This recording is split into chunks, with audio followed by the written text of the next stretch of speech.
விஜய் அவர்கள் வந்து கரூர் சம்பவத்துக்கு அப்புறம் வேற எங்கேயுமே அவரும் போகல. அந்த மக்களை சந்திக்குமாறு நிறைய பேர் வந்து சொல்லிட்டு இருந்தாங்க. ஆனா சந்திக்க போறோம்னு சொல்லி அரசாங்கத்திடம் அப்ரூவல் கேட்டிருந்தாங்க. அதுக்கு அனுமதி கிடைக்கல. பட் அதுக்கப்புறம் என்ன விஷயம் போயிட்டு இருக்குன்னே நம்ம சோசியல் மீடியாவிலும் சரி, வெளியவும் எந்த செய்தியுமே வரல. இப்போ ஒரு நியூஸ் வந்திருக்கு என்னன்னா, அந்த 41 குடும்பங்களையுமே அவரு வந்து சென்னைக்கு அனுப்பி அழைச்சு வந்து வச்சு பார்க்க போறாரு அப்படிங்கிற நியூஸ் வந்திருக்கு. இதை கேட்டதும் இது வந்து ஆக்சுவலா உண்மையா என்ன ஏதுன்னு தெரியல. ஆனா நியூஸ் வந்து வந்திருக்கு.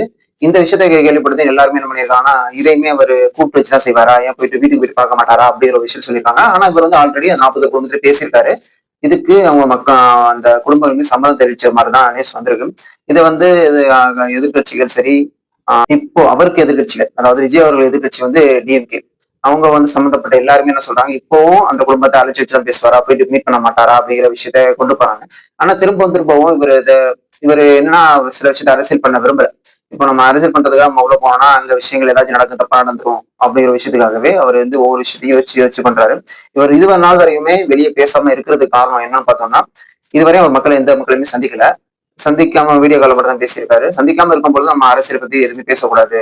அரசியல் பத்தி பேசினா இதுக்கும் ஏன் இதுவரை அவர் வந்து பார்க்கல, அரசியல் மட்டும் செய்யறாரு அப்படிங்கிற மாதிரி பேசப்படும். அதனாலதான் அவர் மக்களை சந்திச்ச பிறகுதான் மத்த அரசியல் நகர்வுகளை அவர் முன்னெடுப்பாரு அப்படிங்கிற மாதிரி தான் பார்க்கப்படுது. இந்த விஷயம் அவரு மக்களை கூப்பிட்டு சந்திச்சாருன்னா, இது அவருக்கு வந்து எப்படி சொல்றது, அவரு எல்லா விஷயத்தையுமே ப்ராப்பரா யோசிச்சுதான் முடிவெடுக்கிறாரு மாதிரிதான் பார்க்கப்படுது.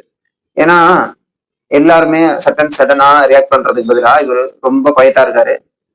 இது எந்த சுச்சுவேஷன்ல போய் முடியுதுன்னு நம்ம பார்க்கலாம். இந்த குவைட்னஸ் வந்து அவருக்கு பிளஸ்ஸா இருக்கா இல்ல மைனஸ் அமையுதான்னு பொறுத்து இருந்தா நம்ம பார்க்கணும்.